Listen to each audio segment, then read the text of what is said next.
Ho ho ho. Get ready for the wildest Family Guy Christmas episodes. From Stewie's schemes to Peter's pandemonium, we're counting down the most outrageous holiday moments in Quahog. Grab some eggnog and join the chaos. During preparations for Christmas, in the episode Jesus, Mary, and Joseph, Brian infers that Jesus is a fictional character, forcing Peter to tell the family the Christmas story. It's the greatest story ever told, Meg. A story that goes back over 100 years. Yay, Star Wars! No, Chris, it's the story of Christmas and the Immaculate Conception. Before we begin, I should warn you, Peter's story is anything but normal. Alright, let's begin. Well, even in the medieval times, Peter's still a pervert.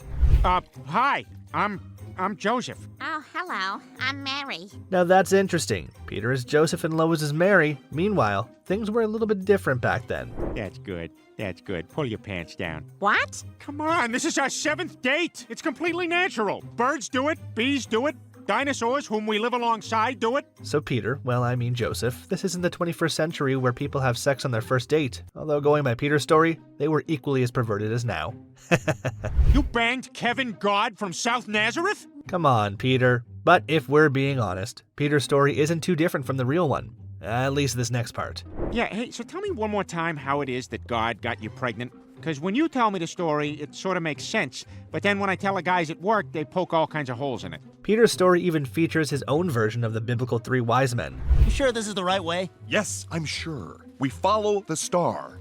Are you sure that's a star? We've had this conversation. Yes, it's a star. It's got flashing red lights. Oh my god, it is a plane. I said that yesterday, you stupid idiot! These men don't sound so wise. Well, Peter's story ends with Stewie being the promised child, but this baby isn't the gentle baby Jesus that they were expecting. I may have a virgin mom, but I am one bad mother. Okay. And that is the story of Jesus. Great job, Peter. In The Return of the King of Queens, Peter gets some bad news from Lois on Christmas Day. The TV's gone. We're cutting the cord. We need money for Christmas gifts, so I sold it. What? This rageful anger calls for alcohol! Where's Brian? Easy, Peter. No one watches TV anymore. If you don't agree with me, listen to Lois. Peter, Meg was right. We don't need a TV in the golden age of streaming. Yeah, it's the golden age of streaming. Quagmire even agrees with me. Well, Lois is right, Peter. Network television stinks. Streaming is way more entertaining. But Peter isn't going to change his mind so easily. Well, I disagree, and I'm not letting Lois get away with this. Because I miss my shows. And with that, Peter draws the battle line. Where's the fridge? I sold it. You get rid of the things I love, I get rid of the things you love. Let's see who wins this battle. Eventually, Peter decides to try streaming, a decision that upsets Kevin James. Kevin James? Hi, Peter. You were my last viewer. And now that you've gotten rid of network TV, I'm out of a job. With Kevin unemployed, Peter decides to become responsible for him, an idea that Lois isn't too comfortable with. All right, look, Kevin can stay for dinner, but then he has to leave. I don't think it's going to be that easy, because Peter has one more request. I tell you what, I'll show him how to be a real guy, and not just a sitcom real guy, and then he'll be on his way. So Peter's plan to teach Kevin how to be a regular guy involves taking Kevin to the bar, before showing him how to pay real bills. It's Peter. Please pay my mortgage. Damn it, Griffin. I'm crying, Mr. Punishment. I'm crying. Nice move, Peter. Next, Kevin starts to disappear gradually, and Dr. Hartman thinks he knows why. I think I see what's going on here. Kevin is fading away because streaming has made him irrelevant. To save Kevin, Peter finds a way to put Kevin in the nativity play, but the audience isn't loving his performance. Get off the stage. Network TV is stupid. Fortunately, Kevin manages to make the audience laugh, and his body is restored. Can I please have my TV back now? Yes, Peter, you can. Yay! Kiss me, Lois. What better way to begin our list than to start with the episode where Meg has an orgasm while sitting on Santa's lap? Crazy enough, it's her first ever orgasm. What a way to get initiated. In the episode Christmas is Coming, Meg is tasked with the responsibility of taking Stewie to the mall to meet Santa. Now, what would you like for Christmas, little boy? What's wrong, little boy? Don't be scared of Santa. Not even Santa's charm could convince Stewie to be still. Honestly, I didn't take Stewie to be a scared little baby in diapers. With Stewie refusing to stay calm, a frustrated Meg decides to be creative. Is it okay if I just hold him for the picture? Ho, ho, ho! Of course. Sit right here, young lady. Is it just me, or does Santa appear to be a little too excited to have a Meg sitting on his lap? Well, Meg gets on Santa's lap, and in that moment she experiences something she has never felt before. Shut up, everyone! Shut up! Shut up! Just shut up! What just happened? I'll tell you what, Meg just had the time of her life on Santa's lap. Ugh. After her incredibly satisfying orgasm, Meg, who is now in love, has a rather weird dream where she and Santa get a little cozy. Unfortunately, Lois interrupts her moment. It's 2 o'clock. I've never seen you sleep so soundly. What's going on? Lois, I don't think you are ready for the truth. Well, Meg tells her mom part of the truth, conveniently leaving out that Santa part. Mom, I think I met someone. Oh, Meg, that's amazing. I want to know all about him. What's his name? Let's just call him Beard Boy. Oh, really? How about we say Beard Man? Having no idea who Beard Boy is, Lois gives her daughter some advice. Am I crazy? No. Trust your instincts. You've got to chase this feeling. Go find Beard Boy. I will, Mom. I will. If only she knew. Meanwhile, Stewie becomes traumatized after witnessing his sister go crazy. The experience with Santa might have scared the hell out of Stewie, but for Meg, she couldn't wait to go back to the mall. Let's just say she wanted to come again. Stewie, I'm gonna take you back to the mall to sit on Santa's lap. Oh my god, I've got to hide! So they get to the mall, only to discover that something is different about Santa. Something's different. Hey, Meg, can you cut that out? Dad? Please don't tell your mother about this. Meg is disappointed, but that doesn't stop her from looking for the Santa that made her orgasm, so she heads over to the Warwick Mall. He's very scared, so I have to sit here with him. Would you mind bouncing me a little? Okay. I guess I can do that. But even with the hardest of bounces, Meg doesn't orgasm, which almost drives her crazy. Well, where is he? Where's my Santa? I don't know! I need to find him. Now Meg, this you, is just being desperate. For constituting a nuisance, Meg is thrown out of the mall. She then confides in her mom, telling Lois who Beard Boy really is, which leads to Lois giving her some much-needed advice. He gave me my first, he just bounced me on his lap, and the next thing you know, I saw Jimmy Connors. It happens to every girl their first time. You'll never see him again, by the way. Such a useful piece of information. Well, that doesn't stop Meg from visiting as many malls as she can, all in search of Santa. Finally, she finds her guy who happens to be the real Santa, but she doesn't get what she was expecting. Oh my god, there's a bench right over there. Quick, let me sit on your leg. No, that's not what I'm here for. Yes, it is. Now sit down. Meg, no! Meg, no! Get off! Jeez. It all ends in disappointment for Meg. The family attends the annual Christmas tree lighting ceremony, but unlike the rest of the attendees, Brian isn't enthusiastic about Christmas. Oh, great. Just what we need. A religious display on government property. Can't believe this is what my tax dollars are paying for. I don't think Brian even pays taxes. As if his complaining about the Christmas tree and the nativity scene isn't enough, Brian takes his irritating attitude to the drunken clam, ranting about Christmas. No, money! It's all about money. Is Christmas really so awful? I don't know. I can't stand how everyone buys into this annual mass hypnosis. Take a chill pill, Brian. It's not all that bad. With nobody buying into his hate for Christmas, Brian, who is obviously very drunk, angrily walks out of the clam and goes on a reckless drive around town, which ends in him accidentally destroying the nativity scene. Since no one would believe it was an accident, since he was already talking down on Christmas, Brian hides the evidence. Oh crap, this is bad. This is bad. After all I said, they'll probably call this a hate crime. I've just gotta hide the evidence. Following the suspicious disappearance of the nativity scene, Mayor Adam West has some stern warnings for the thief. Whoever took that nativity scene best sleep with one eye open, 'cause I'm on your trail. And I'm gonna hunt you down like the mighty grizzly hunts a Slim Jim left on the dashboard of a Ford Taurus. That's some strong words, Mayor. Brian then confides in Stewie, letting him know that he is responsible for the disappearance of the nativity scene. But moments later, the mayor shows up at their doorstep to question the family. And what about you, Peter? I hear you haven't been brushing your teeth. Yes, I have. All of them? Most of them. Sorry, that's not the part we wanted to show you guys. Yeah, this is it. Can I speak to your dog who hates Christmas? After questioning Brian, the mayor enlists the dog to help sniff out the nativity thief. But when their search ends in futility, the mayor makes a big, bold announcement. So until I get some answers, as mayor, I'm officially canceling Christmas in Quahog. After this announcement, Stewie, who has been looking forward to the Christmas gift, decides to snitch on Brian. I'll tell you this, Rupert. I shall not stand idly by while our dog steals my dream of a happy asking panda. Thanks to Stewie's text, the mayor discovers that Brian is the culprit. Brian Griffin, you are under arrest. While in jail, Brian realizes that Christmas isn't so bad after all. En route to the North Pole, due to the queue at the mall, Stewie's forced to wait for 2 hours to see Santa. But when it finally gets to be his turn, Stewie's left disappointed. Wait, what are you doing? Santa? You can't leave now! Hey, wait, buddy, we've been in line for like 2 hours. Sorry, I'm done. You want your kid to sit on my lap? Meet me at the bar at Applebee's. Never took Santa to be a drunkard. Following the incident, Stewie becomes so upset that he decides to go to the North Pole to settle scores with Santa. For that, he's gonna need some help. Right, driving you where? To the North Pole to see Santa Claus. Look, Stewie, I know you're disappointed that you didn't get to see Santa, but I'm not driving you to the North Pole. Such foul language. So, Brian, who doesn't believe in Santa Claus, takes Stewie to the wrong place and tries to trick him into believing that's the North Pole. But Stewie sees through his lies. We then find out Stewie's real intentions. Then why do you want to go all the way to the North Pole? Because I'm going to kill Santa Claus. Good luck with that. However, Brian still refuses to take Stewie to the North Pole, because to him, Santa is a fraud, forcing Stewie to make an interesting offer to the dog. I'll tell you what, you take me to the North Pole, and if Santa isn't there, I'll do something for you. What? When Lois does that middle-of-the-night feeding where she doesn't even open her eyes or really wake up, I'll let you take that one for me, Brian.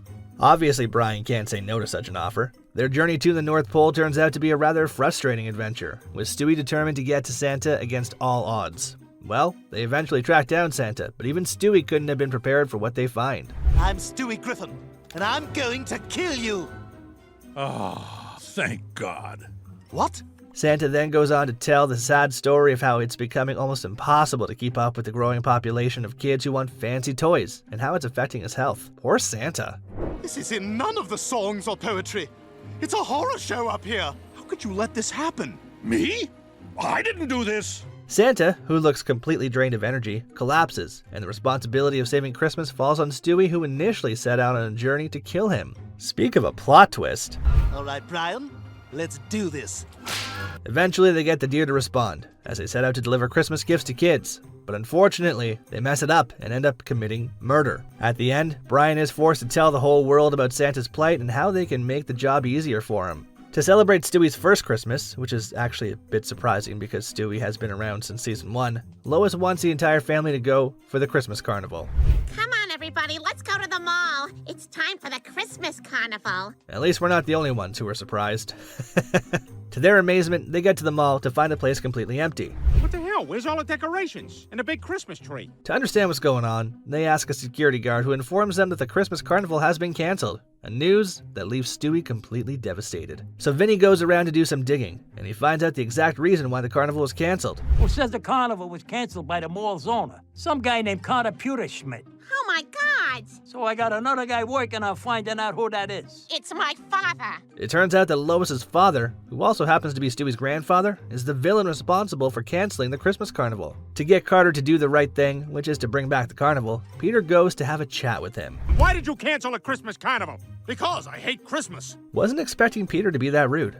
Anyway, Carter denies Peter's request as Peter promises to help him find the Christmas spirit so they could save Christmas. Let's see how that goes. I don't know, Lois. I feel like if we don't do something, Stewie's first words are going to be, why did you kill Christmas? To help Carter get into the Christmas mood, Peter has a few not too good ideas.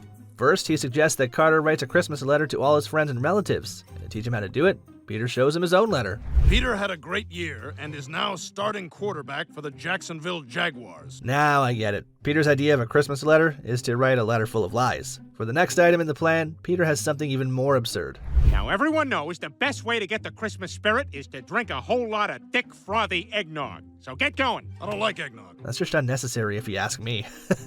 Well, when Plan A and Plan B fail to put Carter in the right mood for Christmas, Peter brings up another suggestion. So after failing to change Carter's mind, Peter decides to plead. But even that proved abortive until he accuses him of being Jewish. How, Carter? I had no idea you were Jewish. What? And that's how Peter Griffin saved Christmas. In the first Noel, we see Lois struggling with the Christmas preparations alone, while the rest of the family sit idle, watching television. Knowing that they wouldn't willingly help her out, Lois decides to grab the bull by the horns. Now, to make sure you don't forget your chores, I made you each a list, and I want all of these completed by tomorrow. So to get the items on the list, Peter takes the kids shopping. But after almost a whole day, they all return home empty-handed, and as you would expect, Lois goes nuts. I can't believe this. Brian, where's Stewie's elf on the shelf? Meg, where's the twinkling lights I asked for? To appease his raging wife, Peter promises to go get everything on the list, only to, well, fall asleep in his car. Such a caring husband.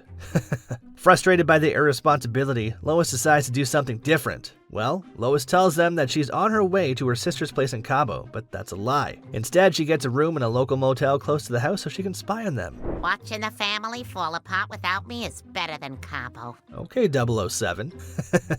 To her surprise, the phone call never comes. That's because the family gets themselves together to prepare for Christmas. But that's not before Peter's paranoia almost ruins the entire thing. How am I supposed to relax? Christmas is tomorrow, and that woman who normally does everything had to go help her sick aunt or something. You mean Lois? Peter clearly loves his wife. Meanwhile, Lois sees how wonderful Christmas is without her and becomes jealous. Jealous of how happy they are without her, Lois decides to ruin everything. To do that, she sneaks into the house Grinch style to destroy all the decorations. The next morning, they all wake up thinking they've been robbed, when Lois suddenly returns from her trip to Mexico faking ignorance. Oh my God! I go away for one Christmas and everything goes down the drain! All of you must feel so terrible! Great acting, Lois. Lois tries to get the family to go to church for Christmas, but since it's snowing, Peter isn't interested in religious activities. Church? What are you, an idiot? It's the first snow of the season. We're going sledding. Well, Peter wins this time, as they all go sledding. But that's not Peter's only trick for the day. He decides to pull up an even bigger surprise. I just ran home to get the big sled out of our dining room. I'll be honest with you, Lois. Peter doesn't care how old the table is. He wants his big sled, and his big sled he shall have. So everyone except Lois gets on the sled, but their adventure ends in disaster as they have an accident destroying the table. It's embarrassing how daft Peter can be. After destroying their fancy table, Peter, Lois, and Chris go to the mall to get a new one. But at the mall, Chris and his father, who should both be ashamed of themselves, decide to be stupid. Dad, look, Santa's here. I want to sit on his lap. Such dummies. They both join the queue only to discover that it's stagnant. In trying to understand what's wrong, Peter learns of a job opportunity. I'm sorry, sir. This may shock you, but it turns out the seasonal Santa we hired has a drinking problem, and I don't know where to find a replacement on such short notice. After a little bit of persuasion, which wasn't so necessary because Peter's kind of cheap, they convince Peter to act as Santa. Soon enough, Peter learns that playing Santa comes with its perks, like getting things for free. Come on, I'm not charging Santa Claus. It's on the house. Trust Peter to take advantage of the situation. Since Santa gets all he wants without having to pay, Peter goes to the strip club, where he becomes drunk on free beer before stumbling on his way back to the car. So with an imposter ruining his job, the real Santa Claus comes to have a real chat with Peter, because it's time to save his reputation from further damage. I already told you I'm Santa Claus. Oh, yeah? Well, Peter doesn't take Santa's warning seriously. What follows is a hilarious battle between Santa and Peter the imposter, as they both battle to gain supremacy. Their petty war continues until Santa is forced to physically assault Peter to teach him a lesson. In a very special freaking Christmas, Lois and the kids join other Quahog citizens for the annual Christmas tree lighting when Road Rage Peter drives in. Hey, I'm on vacation! Happy birthday, Jesus! Later that night, Lois makes an all too familiar Christmas request. Peter, tomorrow's Christmas Eve and you still haven't gotten us a tree. Lois, I told you, I'm on dipsalicious vacation. What part of that don't you understand? Peter always finds a way to stress Lois out every Christmas. Well, this time around, he grudgingly buys the Christmas tree, after which they pay Joe and Bonnie a visit, where Joe's anger issues are on full display. Except for the one with no legs! So while Joe's acting up and Peter's getting irritated by it all, Cleveland and Quagmire, who are getting ready to go wassailing, pass by the house to invite Peter to go along. Peter sees it as the perfect opportunity to get as far away from Joe as he can, but Lois convinces him to take Joe along, although not without promising him something in return. All thanks to Lois, Joe joins the guys. Meanwhile, Stewie is acting disrespectful, so Lois tricks him into believing Santa, who is always watching all the little kids, will punish him for being naughty. Since the baby is just hearing that for the first time, he becomes scared. Such a naughty baby. So after making fun of Santa, Stewie goes on to have a nightmare where Santa comes to taunt him. Now, Stewie, you are in my power. Oh, no, damn you! Damn you, let me go! That serves the baby right, thinking he was so tough. The next morning, Peter realizes that in his drunken spree, he made a terrible mistake with the toys. Peter, only one gift was for charity. The rest were for the family. No, the rest were from the family. Peter, you clearly weren't paying attention in class. You know, it's just easier to call you stupid. Perfectly said, Brian. Scared of what Lois would do to him if she finds out that he donated the gifts meant for the kids to charity, Peter comes up with a plan to get them back. But getting them back isn't going to be as easy as giving them away. Left with no other option, he confesses to Lois, who surprisingly isn't mad at him. Although, to be completely forgiving, he has to take the family to the mall so they can shop for new gifts. For the trip to the mall, they leave Brian alone in the house, and the dog accidentally sets the house ablaze. They return from shopping, only to find out that their home is completely ruined. My couch! My TV! What the hell did you do? Well, who the heck leaves a dog all alone in the house with chicken in the oven, even if the dog is a talking dog like Brian? Not realizing what just happened, Lois tries to stay calm, but eventually she cracks under pressure. Wow, that's interesting. Someone clearly effed up. Still nuts, Lois tries to ruin Christmas by cutting down Quahog's Christmas tree, but thankfully she doesn't succeed. In Don't Be a Dickens at Christmas, Peter, while trying to escape from helping out in the pre-Christmas preparations, zooms past the rest of the family who were eagerly waiting to welcome him back home. And he's headed right to the bar. Turns out Lois was right, as Peter drives straight to the clam. Later that night, a drunk Peter returns home to an already prepared Lois. Well, before you sit down, I just need you to do a couple things. Okay, first, I need you to take down last year's Christmas lights and put up this year's Christmas lights. Is that even possible? Lois is just being inconsiderate. So Peter, who we all know is a lazy prick, refuses to give in to Lois's demands, forcing her to make a drastic decision. Well, she decides to leave with the kids to her parents' house in Newport, leaving Peter to fend for himself during Christmas. Now alone, Peter spends his entire day on the couch drinking beer and watching TV, until the ghost of Patrick Swayze magically appears in the house with a message for him. Peter, you're in trouble. So I've come back to help you recapture the true spirit of Christmas. To regain his Christmas spirit, Patrick takes Peter to his childhood house, where Peter gets to watch himself as a little boy get excited during Christmas. Yay! Cookies at 7 a.m. Thank you, careless parent. I'm gonna eat them and hum. No wonder Peter ended up fat. To continue his lesson, Patrick then brings Peter back to the present as they go on a tour of different homes in Quahog. Still trying to teach him a lesson, Patrick takes Peter to Lois's parents' house to show him how the family are going in his absence. Peter, I don't think they miss you. At least not Lois. Oh my God, she's doing that flirty laugh she does. But Patrick isn't done with Peter just yet. Next, he takes him to the future. Glad to see Quagmire's still a pervert. But there's more bad news for Peter. Who's that guy? That's Lois's new husband, Lance. Wow. To wrap it up, Patrick tells Peter the cause of his death. Apparently Peter died because he was all alone on Christmas Day when a fire started and burnt him. So to save himself from what looks like his future if he remains alone, Peter heads down to Newport to reunite with his family. And that's a wrap on the wildest Family Guy Christmas episodes. Thanks for joining us on this holiday ride. Don't forget to subscribe for more laughs and pop culture fun. Until then, take care.